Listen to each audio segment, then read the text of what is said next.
Makamu wa Rais wa Jamhuri ya Muungano wa Tanzania Balozi Dr. Emmanuel Nchimbi amwakilisha Rais wa Jamhuri ya Muungano wa Tanzania Dr. Samia Suluhu Hassan kwenye mkutano wa 9 wa wakuu wa nchi za maziwa makuu ICGLR.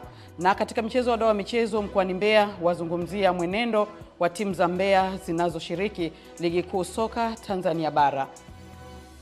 Habari ya asubuhi mtazamaji wa Channel 10, karibu katika kipindi chetu cha asubuhi njema. Utakuwa na Beatrice Eric ambaye nitakusomea taarifa ya habari na baadaye nitapata nafasi ya kuangazia vichwa vya habari vilivyopewa kipaumbele katika magazeti yaliyotufikia hapa studio kwa asubuhi ya leo. Karibu tuanze na taarifa ya habari.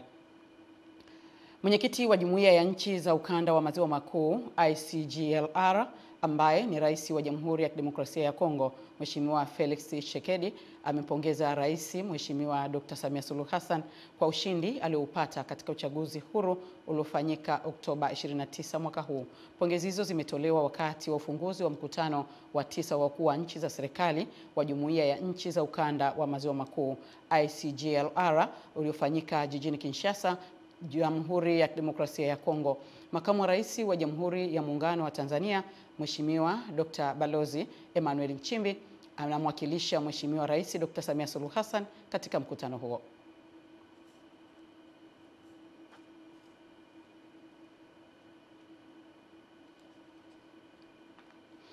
Chama cha ADA TADEA kimepongeza hotuba iliyotolewa jana na Rais wa Jamhuri ya Muungano wa Tanzania Mheshimiwa Dr. Samia Suluhu Hassan jijini Dodoma wakati akizindua bunge la 13. Chama hicho kimesema hotuba hiyo ni yenye matumaini ya kulirudisha taifa kwenye misingi ya umoja, mshikamano na uvumilivu wa kisiasa licha yaliyotokea Oktoba 29 siku ya uchaguzi mkuu. Tupate taarifa zaidi.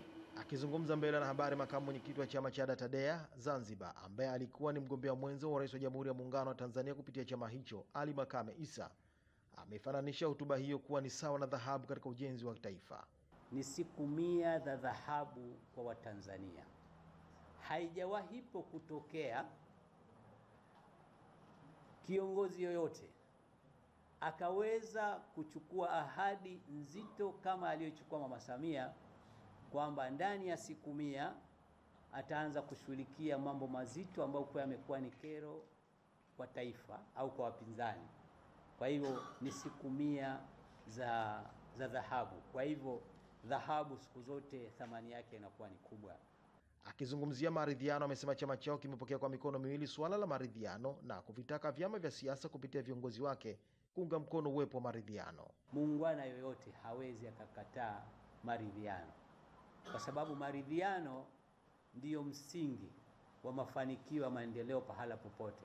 Lakini ikiwa hamna maridhiano hata humu ndani ya ukumbi, basi sasa hivi ingekuwa hatuna maendeleo yote. Kwa hivyo na sisi ADA TADEA au kila ambaye kuwa ni mzalendo wa kweli hawezi kukataa maridhiano, na hili ni jambo ambalo kuwa tunawapongeza viongozi wetu kwa kulitamka hilo. Tunangojea utekelezaji. Mbali ya hayo, pia aliwataka vijana kutoshawishika na watu wasio na nia njema na taifa la Tanzania katika kuvuruga umoja na mshikamano wa Tanzania. Mambo mawili mkiwa nayo ni neema kubwa sana Mwenyezi Mungu anawapenda. Kuwa na amani, lakini kuwa na uhuru wa kufanya mambo yenu bila matatizo kwa mujibu wa sheria. Ni uhuru ambao kwa wakati mwingine unatumiwa na mataifa ya nje ili kuivuruga Tanzania. Kwa hivyo sisi ADA TADEA kwa kweli tunalaani sana wanaozungumza hivyo, lakini kama niliyekuwa mgombea mwenza tunalaani hilo, kwa sababu si lugha njema, kwa sababu Waswahili wanasema nyimbo mbaya hachombezewi mtoto. Ustaarabu wenye fujo si ustaarabu wa Tanzania. Naweza nikasema, nimesema hapa, wale ambao kwa wanahamasisha vurugu kuna haja ya kupima vinasaba vyao. Pamoja na mambo mengine, makamu mwenyekiti huyo wa chama cha ADA TADEA Zanzibar amesema chama chao kitashirikiana na serikali katika kuwahudumia wananchi bara na visiwani. Juma Kasim, Channel 10, Zanzibar. Juma Kasim kwa taarifa hiyo. Turejee tena taarifa hii.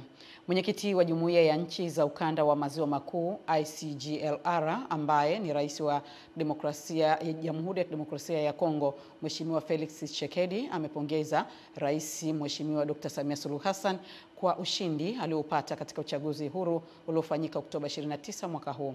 Pongezi hizo zimetolewa wakati wa ufunguzi wa mkutano wa 9 wa wakuu wa nchi na serikali ya Jumuiya ya Nchi za Ukanda wa Maziwa Makuu ICGLR uliofanyika jijini Kinshasa, Jamhuri ya Demokrasia ya Kongo. Makamu wa Rais wa Jamhuri ya Muungano wa Tanzania, Mheshimiwa Balozi Dr. Emmanuel Nchimbi anamwakilisha Mheshimiwa Rais Dr. Samia Suluhu Hassan katika mkutano huo. Je saisis également cette occasion pour adresser à son Excellence Madame Salia Suluhu Hassan l'expression renouvelée de mes chaleureuses félicitations pour sa brillante élection à la tête de la République unie de Tanzanie.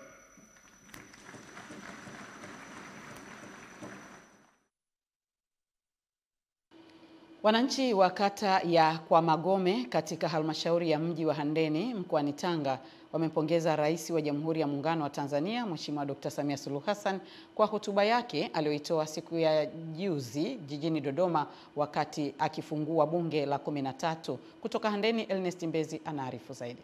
Unaona kabisa miaka mitano ijayo itakuwa miaka mitano ya neema, itakuwa miaka mitano ya mapinduzi makubwa ya maendeleo. Wakiongea na Channel 10, baadhi ya wananchi wa kata Kwa Magome wamesema, ni kwa nini tunachukua hatua hizi za kumpongeza Dr. Samia Suluhu Hassan? Ni kwamba hotuba ambayo ametoa siku ya jana imekwenda kuwajali Watanzania wote, na zaidi ameangalia maeneo ambayo yana changamoto kubwa, hususan kwa mfano ukienda kuangalia Watanzania milioni zaidi ya 60, wengi wao ni vijana. Aliamua kutengeneza, amesema anatengeneza wizara maalum kabisa kwa ajili ya kushughulikia masuala ya vijana. Yaani tunampongeza kutokana na kwamba tunamuona kabisa ni mama wa huruma, ni mama wa imani, kwa kujali makundi yote na kuwafikiria wale vijana ambao walijiingiza kwenye mambo ya uharibifu bila kujijua, wamefuata mkumbo tu, na yeye akaona kwamba kutokana na kwamba yeye ni mama wa huruma, akaona kwamba hawa wamefanya kwa sababu hawajui walitendalo, wamefuata mkumbo tu na kuwasamehe. Mimi ni mwenyekiti wa tawi wa chama. Nawashukuru sana Dr. Samia Suluhu Hassan kwa sababu leo tulikuwa kwenye kikao cha ndani cha halmashauri ya kata ya Kwa Magome. Kwa hiyo tunashukuru sana kwa usemi wa jana wa kikao hicho, maana hajawahi kuacha hata mtu mmoja. Changamoto ambayo tunazo ndogo ndogo ambayo tunaamini kwamba kwa kipindi hiki sasa itaenda kutatulika. Wakielezea matarajio yao hasa kwenye sekta mbalimbali ikiwemo afya, wananchi hao pia wamesema, Mheshimiwa Rais ameonyesha umahiri wake wa kutimiza na kutekeleza ahadi alizozitoa wakati wa kampeni, pale ambapo ndani ya siku 100 alituahidi kusamehe miili ya wenzetu ambao wametangulia mbele ya haki, haitazuiliwa kwenye hospitali. Na jana Mheshimiwa Rais amethibitisha hilo kwamba ameagiza Wizara ya Afya kuhakikisha kwamba hakuna mwili wa yeyote aliyepoteza maisha kuzuiliwa kwenye vituo vya kutolea huduma. Lakini akarudi kwenye ubinadamu zaidi pale alipohimiza bima za afya kwa wote, sheria iharakishwe ili Watanzania wote wapate haki ya msingi ya kupata bima. Kutoka wilayani Handeni mkoani Tanga, mimi ni Ernest Mbezi, Channel 10. Katibu Tawala Mkoa wa Morogoro Dr. Musa Ali Musa amewataka waratibu na wataalam kutoka katika halmashauri zinazotekeleza mradi wa kukuza usawa wa kijinsia Tanzania bara pamoja kuhakikisha wanakwenda kutafuta masoko ya bidhaa za walengwa wa mradi huo ili kuwawezesha kupata kipato kitakachoinua uchumi wao. Dr. Musa ametoa wito huo mjini Morogoro wakati akifunga mafunzo ya kuzijengea uelewa timu za utekelezaji wa mradi ili ziweze kutekeleza kikamilifu jukumu la kuimarisha fursa za kiuchumi kwa wanawake wa vijijini, kuzuia ukatili pamoja na kutoa huduma kwa manusura wa vitendo vya ukatili wa kijinsia. Mmoja wa waratibu wa mradi wa pamoja ambaye ni afisa maendeleo mkoa wa Geita, Bi Martha Kaloso, ameahidi kuwa watahakikisha utekelezaji wa mradi unazingatia thamani ya fedha iliyotolewa. Watatoa elimu ya ukuzaji wa miradi pamoja na kuhakikisha kuna ulinzi na usawa kwa watoto. Kwa upande wake, Bwana Wanchoke Chichibela ambaye ni mratibu wa mradi wa pamoja mkoa wa Mara amesema kuwa wataenda kutoa elimu ya ujasiriamali, elimu ya kuweka akiba na kukopa ili mikopo itakayotolewa kupitia mradi wa pamoja iwawezeshe akina mama kujikomboa kiuchumi. Kama kweli tuna lengo la kuwawezesha, sisi hatuna budi ya kuangalia au la kuwawezesha suala zima la marketing, kununua, kuwafanyia mpango zile bidhaa wanazozalisha basi sisi tukaona aidha halmashauri tukazinunua au tukawatafutia masoko. Baada ya kutoka hapa, haraka iwezekanavyo, tutakwenda kutoa elimu stahiki kwa hao walengwa wa mradi huu ambao ni wakina mama. Tutakwenda kujenga uelewa kwa maana kutoa elimu ya ujasiriamali, kutoa elimu ya biashara, kutoa elimu ya kuweka akiba na kukopa. Tutaweza kuwezesha elimu ya fedha ambayo italenga zaidi kwenye kuweka akiba, lakini elimu ya mikopo pamoja na masuala machache kama bima ambayo yataweza kuwasaidia kuweza kufanya shughuli zao ambazo wamezipanga na kutumia fedha za mradi vizuri. Serikali imewataka wanufaika wa mikopo ya mfumo wa wanawake WDF kutumia mikopo wanayopata kukuza biashara zao ili kujikwamua kiuchumi. Hayo yamesemwa na Naibu Katibu Mkuu Wizara ya Maendeleo ya Jamii, Jinsia, Wanawake na Makundi Maalum, Felista Mdemu, wakati akifungua hafla ya utoaji mikopo na mafunzo kwa wanawake wajasiriamali waliokidhi vigezo na kuidhinishwa mikopo. Mdemu amesema serikali inatoa mikopo hiyo ikiwa ni utekelezaji wa sera ya taifa ya jinsia na maendeleo ya wanawake ya mwaka 2023 ambayo imelenga kukuza usawa wa kijinsia na uwezeshaji wa wanawake katika nyanja zote za maendeleo, na itaendelea kuweka mazingira wezeshi, sera bora na programu bunifu za kuwaendeleza wanawake ili wachangie ipasavyo pato la taifa na maendeleo ya nchi. Kwa upande wao, wanufaika wa mikopo hiyo wameshukuru serikali kwa kuwaletea mikopo hiyo ambayo itawasaidia katika kukuza mitaji yao na kuongeza biashara zao ili kuendelea kuliongezea pato taifa. Napenda kuchukua nafasi hii kuwasihi wote mliopata mikopo hii leo kuzingatia yafuatayo. Namba moja, mafunzo mliopata leo ni mahususi kwa ajili ya kuwapatia uelewa kuhusu mfuko ili kuimarisha uelewa wenu, kutambua masharti na wajibu wenu katika kama wakopaji na matarajio ya serikali kupitia mkopo uliopewa. Namba mbili, kuhakikisha unatumia mkopo kulingana na malengo ya mradi, kwa maana ya kuelekeza fedha za mkopo katika kutekeleza mradi ulioombea.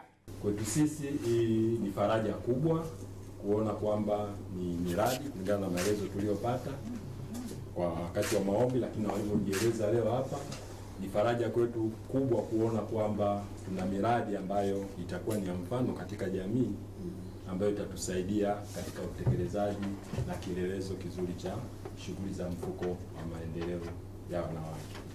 Ni jambo ambalo kwa kweli linatutia furaha sana sisi wanawake wajasiriamali ambao tumetoka mikoa mbalimbali. Tumekutana kwa pamoja hapa, tumeweza kushare mambo mbalimbali na pia tumeweza kufurahi kwa sababu tumepewa nafasi na serikali kati ya wajasiriamali wengi kwa ajili ya kuweza kupata mkopo ambao tunaenda kuongezea kwenye mitaji ambayo inaenda kuendeleza biashara zetu.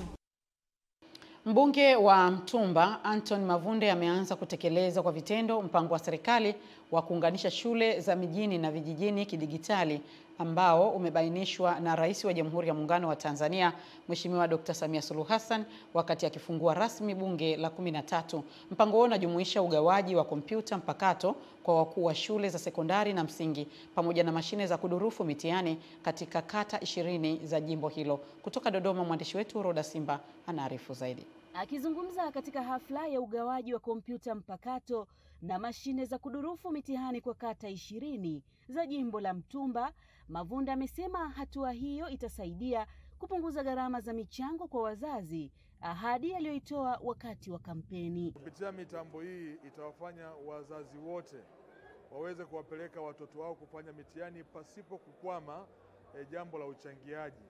Na mitambo hii ni maalum kabisa kwa ajili ya mitihani na masuala mengine yote usio masuala ya shule. Naamini kabisa hii itasaidia kuchochea na kukuza ufaulu katika shule zetu za jimbo la Mtumba, kwa sababu nilibaini kwamba changamoto kubwa walionao wazazi wengi ni ile michango ya mitihani ya Jumamosi ambao wengi wamekuwa wakishindwa kuitimiza na hivyo kupelekea watoto wao kushindwa kushiriki katika mitihani ile. Kwa kama mbunge niliona nije na wazo hili la kununua mitambo hii na pamoja na kuwapatia vitendea kazi walimu wangu. Awali akizungumza katika hafla hiyo, mratibu msaidizi programu ya Boost kutoka ofisi ya Rais TAMISEMI, Bwana Ruben Swila, Ameahidi kuwa serikali kupitia ofisi hiyo itaunga mkono jitihada hizo za matumizi ya TEHAMA shuleni. Ukifuatilia maelekezo ya Mheshimiwa Rais aliyokuwa akiyatoa jana, ni kwamba tunahitaji kuwa na kutumia TEHAMA katika kufundisha na kujifunzia. Na sisi tuahidi kwamba katika yale maeneo yote ambayo sasa tunayafanya, tutaendelea kuangalia nini kilichopungua na nini kinachotakiwa kiongezeke katika vitu vilivyovitoa, ili kuweza kufanya jimbo la Mtumba liendelee kufanya kazi nzuri zaidi katika sekta ya elimu. Wakizungumza mara baada ya kupokea vifaa hivyo, baadhi ya walimu na wanafunzi wamesema vifaa hivyo vitasaidia kuongeza kasi ya ufaulu mashuleni. Matarajio yetu katika vifaa ambavyo mheshimiwa ametupatia ni kuboresha taaluma. Kutakuwa na ufanisi katika ufundishaji, lakini kutakuwa na wepesi wa kuzalisha karatasi kwa ajili ya watoto. Kwa leo hichi tulichopata, tumepata mashine kubwa ya photocopy, itatusaidia katika kutoa mitihani ya kila wiki, mazoezi ya wanafunzi. Kwa hiyo itaturahisishia kazi kwa sababu mashine itakuwa shuleni na itafanyia kazi shuleni. Tunamwahidi kwamba tutasoma kwa juhudi ili tumalize shule ya msingi na sekondari hadi twende chuo kikuu. Hapo awali tulikuwa tukilipia kiasi cha fedha, sasa naona hilo zoezi hilo litakwisha, kwa maana hizo mashine zitakuwepo na zitatusaidia kuinua ufaulu wetu kwa kiasi kikubwa. Kutoka Dodoma, Roda Simba, Channel 10. Vijana 120 kutoka katika kata 5 kwenye halmashauri ya manispaa ya Iringa, wakiwemo 99 wasichana, 21 wavulana wa umri kati ya miaka 15 na 25 wamepewa vifaa kazi vyenye thamani ya shilingi milioni 48 kama sehemu ya kuwajengea uwezo na kuongeza ushiriki wao katika shughuli za uzalishaji mali kupitia sekta za kilimo na biashara. Malengo mahususi ya juhudi hizo zinazofanywa na taasisi mbalimbali kwa kushirikiana na serikali ni kuwawezesha vijana kupata ujuzi stahiki na wezeshi utakaowasaidia kujiajiri na kuajiri wengine katika jamii. Clement Sanga na arifu zaidi.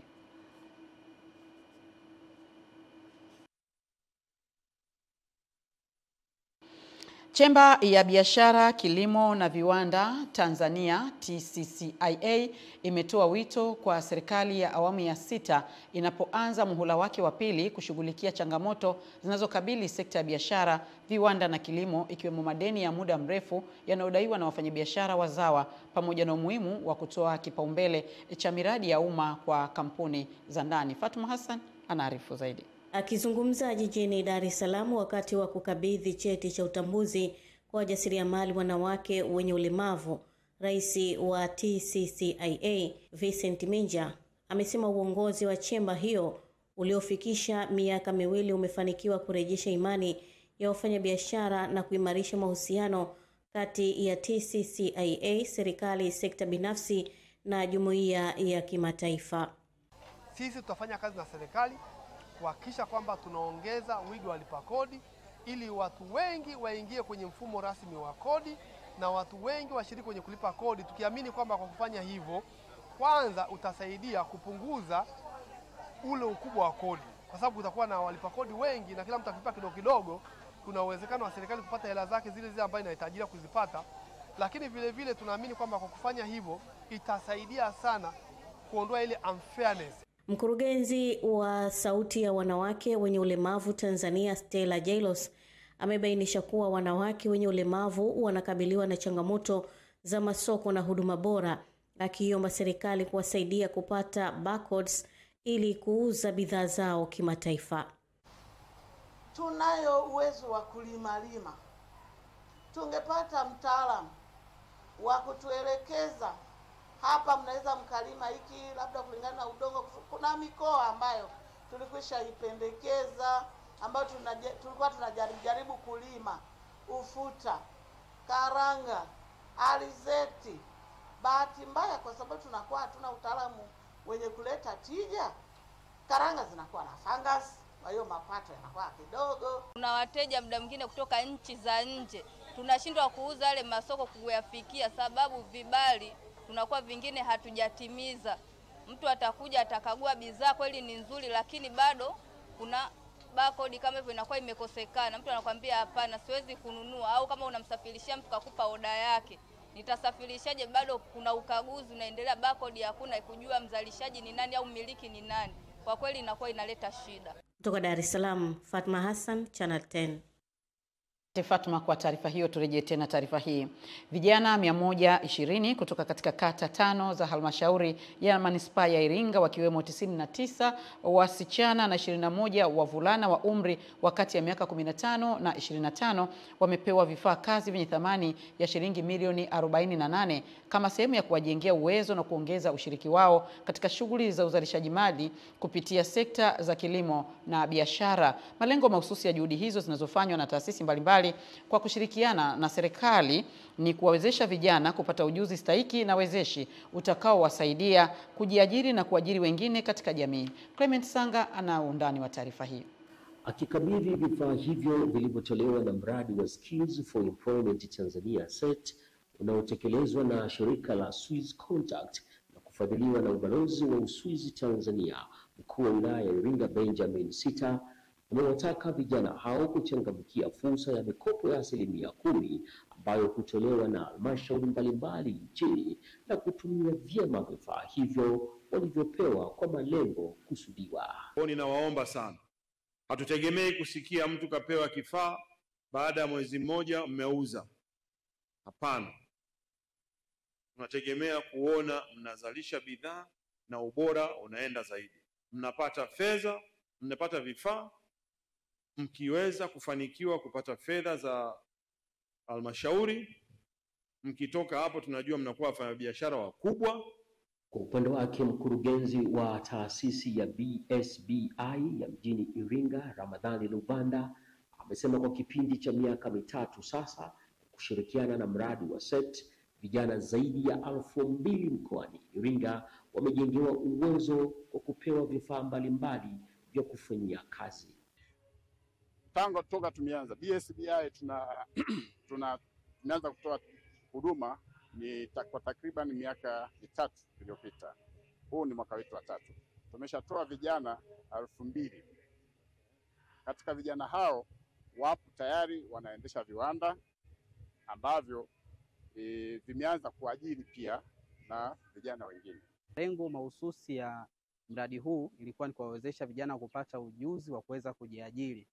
Na tunashukuru tumeweza kutoa mafunzo ya ujuzi wa usindikaji wa bidhaa za chakula, ufungashaji, lakini pia tukawaongezea ujuzi wa kujitambua. Vijana wenyewe wamepokeaje mradi huo? Kupitia mradi huu mpaka sasa tumeshajua namna ya ujasiriamali, namna kujitambua, namna ya kusimama kijana kama kijana, namna ya kusimama kijana peke yako, kutokuwa msaidizi au tegemezi kwa wazazi wako au walezi. Clement Sanga, Channel 10, Iringa.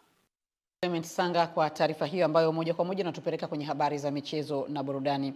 Baadhi ya wadau wa michezo mkoani Mbeya wamegusia mwenendo wa timu za Mbeya zinazoshiriki Ligi Kuu Tanzania Bara, huku wakimtaka meneja wa uwanja wa Kumbukumbu ya Sokoine kwa kushirikiana na bodi ya ligi TFF kufungua uwanja huo ili mashabiki waweze kushuhudia timu hizo katika uwanja wao wa nyumbani. Taarifa ya kocha mtaalam Epimakus Apolinari inafafanua zaidi. Wakizungumza na Channel 10 michezo, wadau hao wameeleza mwenendo wa timu ya Tanzania Prisons na Mbeya City zinavyofanya vizuri Ligi Kuu Tanzania Bara na kuwaomba wachezaji pamoja na benchi la ufundi kuhakikisha mwishoni mwa msimu wa ligi timu hizo zinamaliza kwenye nafasi nzuri. Ya mpira, mwenendo wetu wa ligi kuu hasa kwa timu zetu za nyumbani hapa jijini Mbeya.